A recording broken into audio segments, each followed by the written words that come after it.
political analyst. Edward Zuma, President Jacob Zuma's son, will join us on the line in a bit, and you're most welcome to give us a call as well. Good evening, gentlemen, and thanks so much for joining us. Just looking at social media and the reaction there, some people, suggesting that this could be a 419 scam. Modus operandi is similar, and this was really just extortion or soliciting of money. What do you make out of it? I'll start with you, Tabo. Yeah, the response should not surprise us. In fact, this response is exactly the sort of reaction that those who have sown these seeds of anarchy really wanted at the end of the day. Increased cynicism, and cynicism towards law enforcement agencies, cynicism towards the state, and particularly the executive branch of the state. And it's, at the end of the day, I think the plan is working out well. But what does this mean? It means that the stakes are much higher now for the law enforcement agency, in this case the Hawks, that to take an action of arrest, when you do that, you have to make sure that you have a case that you can present before an open court, before an independent, disinterested judiciary. So we understand that the accused, number one, will appear before court tomorrow, and whether or not he will apply for bail, that remains to be seen.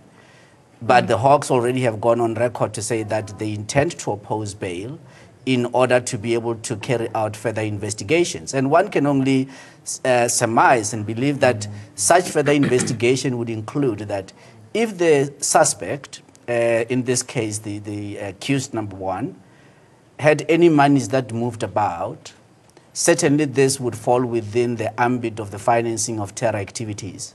And if such, and if there were any monies that changed hands, what exactly did the other agency responsible for countering money laundering and financing of terror activities, being FIC, what exactly did they do with such information? The amount of money of 140 million rand that would appear was the budget. Well, we don't know how much of that was raised, and I think that will come up in an investigation. However, at all material times, South Africans need to be aware that in South Africa we have the rule of law and we have an open judiciary. So any accused person has a right to appear before the courts, and therefore there be a finding and inquiry on facts on whether or not such person is guilty of any crime. So that should actually be putting us at rest. But if we look at what's been happening over the last few years, there's really this increased cynicism, and it clearly fuels the talk or the skepticism that some have that indeed there are hidden figures that are moving things in tandem to achieve a particular outcome, and that particular outcome is tyranny amongst the people of South Africa. So before we come to you, Edward Zuma, President Jacob Zuma's son, is on the line. Thanks so much, Edward, for your time. Just on hearing the news, and I mean, last when we spoke to you around Andile Mabulu, the artist in any case, you had said that there are organizations or people that are orchestrating and a plot against your father. In this case, do you have any inclination as to what is going on and who could be behind this plot? Good evening to your viewers. Once again, this thing is not about Jacob Zuma. This thing is about people plotting against the ruling party, which is the African National Congress.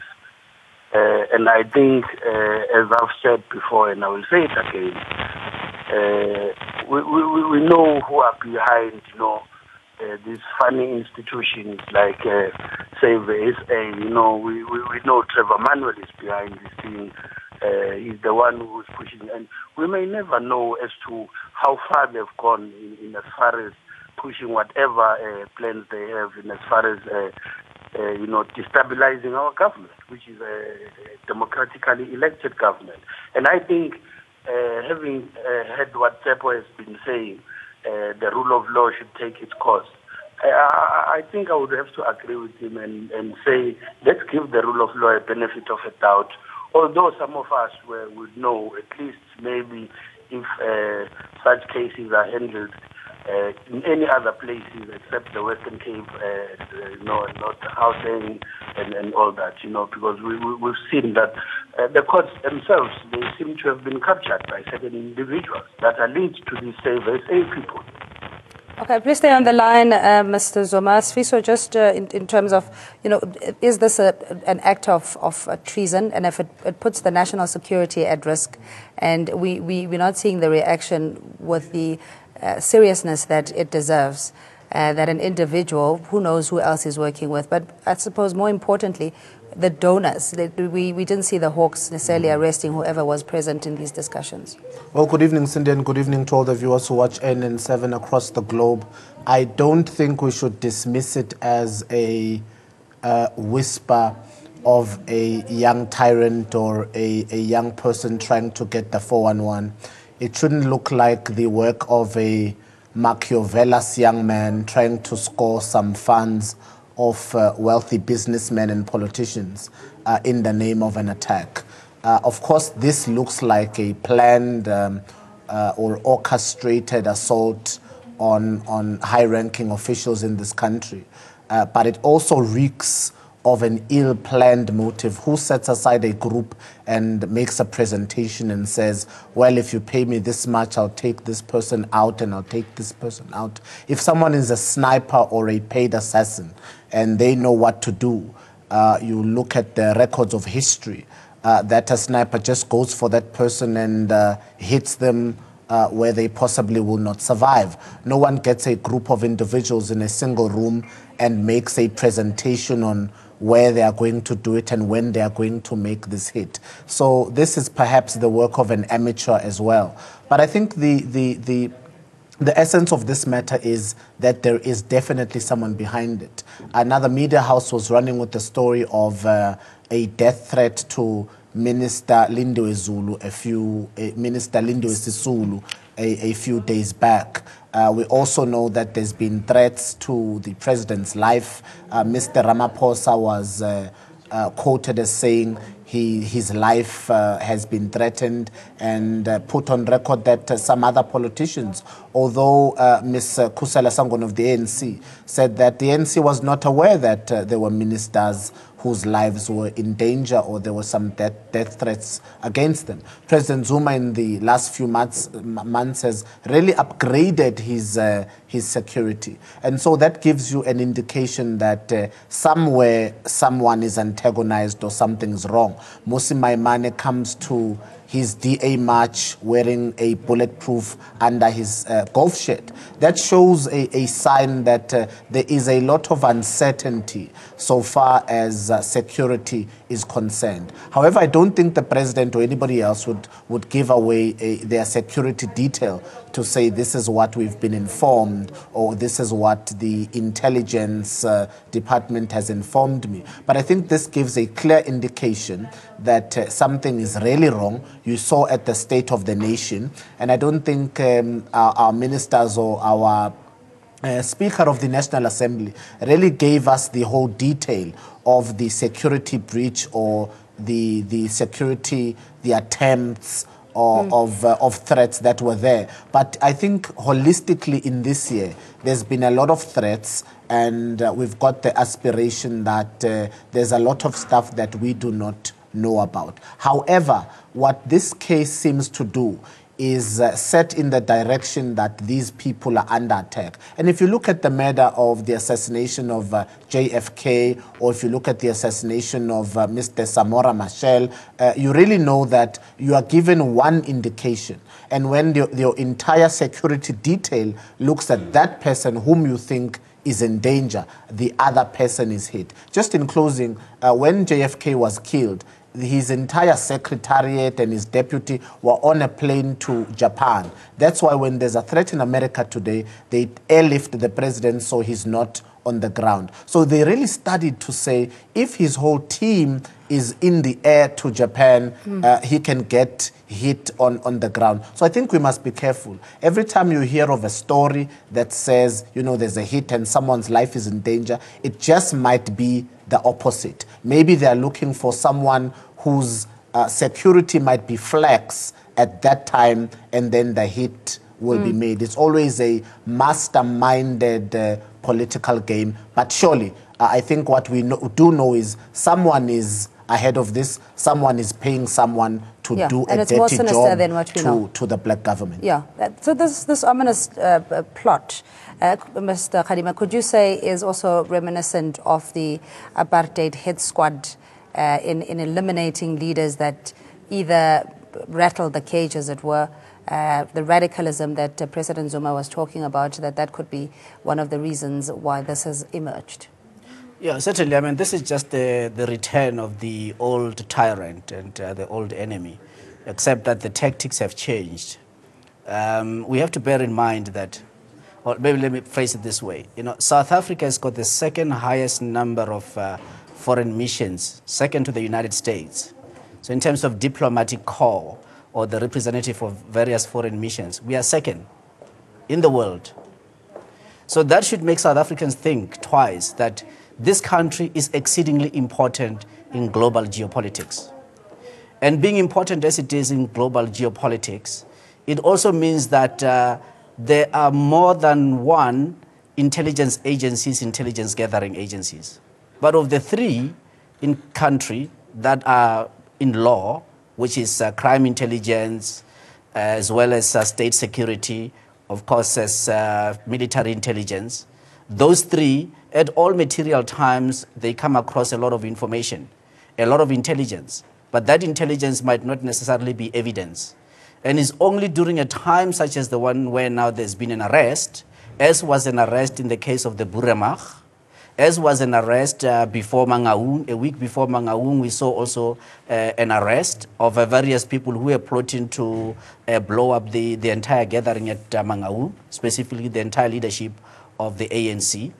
That at the time when that arrest happened is because now the intelligence could be converted to evidence, because you can only present evidence before court, as this would be criminal proceedings and you need to prove your case beyond reasonable doubt.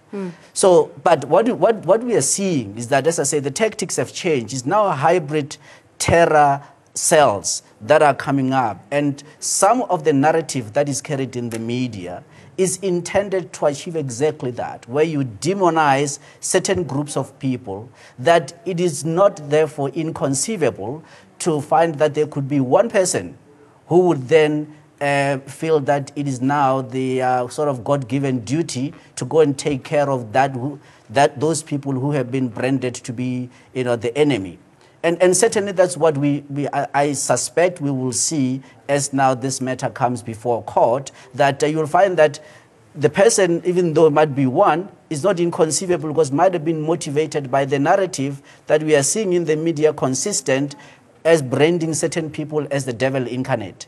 And now those that are in the press, the purveyors of this type of news that brand certain people as devil incarnate, it is high time that they start really asking themselves that, is their conduct upholding and promoting the constitutional values of this country, and that in their reporting of the news, are they not creating sensationalism that will now borderline go towards inciting sort of independent terror organizations, whereby there will be no one person taking responsibility, and therefore who pays these purveyors of the news, being the mainstream media, who the list, when you see it, is clearly the people who for a long time have been branded as the devil incarnate. And that the mainstream media bears responsibility for this situation we are in. So let's just get a word from Edward, just in terms of the action that you may or may not have taken, and what motivated your action or lack thereof against those that have been plotting against President Jacob Zuma. Hi, Edward. Yes. I'm saying the last we spoke, you said you were going to take personal action for a defamation case, but in the number of death threats or hits on President Jacob Zuma, has there been any formal litigation or process that you have taken to ensure that a message is sent, you know, that law and order needs to prevail? With regard to the defamation case against that lunatic Ayanda Mabulu, the case has been opened, and I would want to respect the rule of law, allow the law to take its course. And on this plot thing, I think we should also be careful as South Africans, because, there are thieves and, criminals at play here who want to defocus our very good program of transforming South Africa economically, in following our radical economic transformation agenda. They want to defocus us, and they want us to really focus on such stupid things, in as much as we need to take them serious. But I think we also need to be careful in that we would be falling into their hands when we really focusing, discussing this thing, whilst we should be immediately implementing a radical economic transformation and implementing land expropriation in a constitutional way, not in an unconstitutional way. So I really think it's tricks at play of people who want to defocus us from our very beautiful program of the African National Congress. All right, Mr. Zuma, just stay on the line, please. The orchestrators behind it, names can be thrown around, but if there isn't concrete evidence, it's difficult to prosecute. But you can just, I suppose, connect the dots. And what we see in the political landscape has given us enough information to know that certain people could be behind this. Yeah. On Sunday on Straight Talk, I have the CEO of AfriForum, and we're discussing connecting the dots. And connecting the dots is Paul O'Sullivan's description of how he's going to take down these black leaders, black politicians, leaders and CEOs of parastatals in this country. And it seems like this is just a photocopy. If you look at this list, it's just a photocopy of what Mr. O'Sullivan said he was going to do. But he wasn't talking about assassination. It was more connecting the dots. No, though he said he was going to, have them prosecuted. But the reality is, if you look at these lists, it's almost identical in the personalities that they want to bring down. This one is an attempt of an assassination, which is a more gruesome thought. But I think what it entails is one of two things, Cindy. Number one, there is someone there who's saying, I want to bring down these black leaders at all cost. Or there is someone who says, well, let's make as much money as possible, trying to make people believe that we want to kill them, and if we want to kill them, they'll possibly pay for security, or pay us to protect them, or whatever the case might be. So there is a delayed thought. Someone out there is possibly thinking, tarnish them as far as you can, so they don't stay, because they'll believe that their security is on the line, and the security of their families on the line. So if they don't kill you physically, they'll just kill you politically, because you know that we're seriously out of time. Won't last in this game. I'm sorry, Siso. Edward Zuma, thanks so much for your time. Very last words, Tsepo, very briefly, in that this could be a smokescreen, as Edward alluded to. Look, the threat itself is inauspicious, but we must also bear in mind that the assassins have become a lot more complicated. These days, they've got fancy ways of manufacturing things like stroke. And in fact, I was quipping when Rolf Meyer was saying that President Zuma, if he doesn't leave office, he will get stroke like Foster. And I said, is he referring to the stroke that there's evidence that says that Foster stroke was manufactured, P.W. Botha stroke was manufactured, and some even say O.R. Tambo stroke was manufactured. There are many ways now whereby they're using various biochemicals to kill people, so they're not going to do it in the vicious, violent manner to do those assassinations, except this type of, as I say, is a terror cell that is working independently. All right, gentlemen, again, your time is valued and appreciated. Tsepo Khadima and Sfiso Mahlangu, political analyst, and Edward Zuma, President Jacob Zuma's son, on the line. We take a quick look at tomorrow's weather and a short break, and we'll see you shortly.